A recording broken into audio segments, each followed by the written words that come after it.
بیش از 4000 هواداری دسته روشن از شهر کلوب برای دستگیری دسته محبوب خود در بازی دور سوم جام کنفدراسیون فوتبال آسیا به شهر ایسار آمدند. تیم روشن در میدان مرکزی شهر ایسار دسته پیشرفت گروه ای عبدالشتای قرقیزستان را قبول میکند. نتیجه مثبت در این رقابت برای تیم روشن خیلی مهم است و مخلصان نیز به بازیگران دسته روشن باوری دارند. تا شروع رقابت اندیشه آنها را در مورد بازی روشن و عبدالشتا پرسان شدیم. ما از بازیگران روشن التماس و خواهش میکنیم که تمام قوا را استفاده برن، همین بازی را غلبه کنن. تمام ما فقط مخلصای روشن کلوب غلبه را انتظاریم. ما از همه جا باید سربلندانه مخلصای که از شهر کلوب اومدن باید که دروازه کلوب را با خورسندی کده درآیند، برای که در اونجا مخلصایی که شرایطی اومدن نداشتن انتظار میشن بعد هر بازی مخلصای روشن کلوب رو در دروازه شهر کلوب پیشواز میگیرن. گپ در سر سه خول می رود. اگر ما امروز دسته روشن باید دسته قرقیزستان با پیش میبره 5 خول از ما زیادتر میگیره و اینجا باید حتما روشن غلبه کند. دسته عبدالشتای قرقیزستان بعد یک نتیجه مساوی و یک پیروزی در دو بازی قبلی در میدان مرکزی شهر ایسار مقابل دسته روشن به پیروزی مینیمالی دست یافت.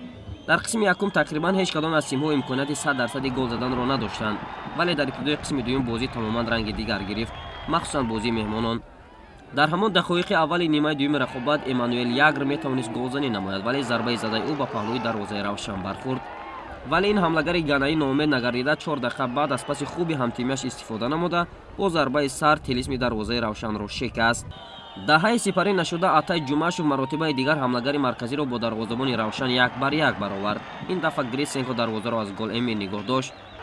دسته روشن در هفته رقابت بارها امکان برابر کردن حساب را داشت، مخصوصا در دقیقه 77 امیرجان سفرов از امکان 100% روی گرداند.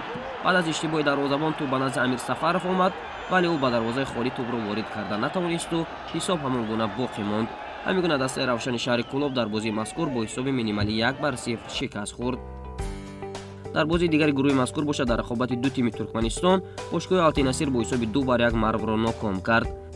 با همین منوال بعد ختم هفته سوم مسابقات تیم عبدالشتا با 7 امتیاز صدرنشین مطلق گروه ای است. آلتیناصر با پیروزی مقابل مرو شماره خلهای خود را به 4 عدد رساند و به زینه دوم برآمد. دسته‌های روشن و مرو با 2 امتیازی در زینه‌های بعدی اند. پس از ختم بازی روشن و عبدالشتا نشست مطبوعاتی دایر شد. از هیئت باشگاه روشن سرمربی تیم طاهرجان مومنوف به سوال‌های خبرنگاران جواب گفت. سرمربی این نشست قید نمود که تا حال 3 بازی دیگر در پیش است و روشن امکان از گروه برآمدن را دارد. طاهر مومنوف اضافه کرد که دسته مهمان در هفته رقابت آنقدر برتری زیادی را هم از ما نداشت. ما نتوانستیم فقط از امکانات‌های 100% گلزنی خود استفاده بریم و آنها از یک شانس خیلی ثمرناک استفاده نمودند و همچنین او از بازی ضعیف خط دفاعی دستش گفت که خط نیم حمایه و حمله حریف براحت در قسم دوم آن را می‌گذشت. در انتهای نشست سرمربی نتیجه‌های مذکور باشگاه را در جام کنفدراسیون فوتبال آسیا برای خود و تیمش درس فراموش نشونده خواند و قید کرد که با نتیجه عالی در رقابت فینالی جام تاجیکستان فکری موسم جدید این مسابقه را خواهیم کرد.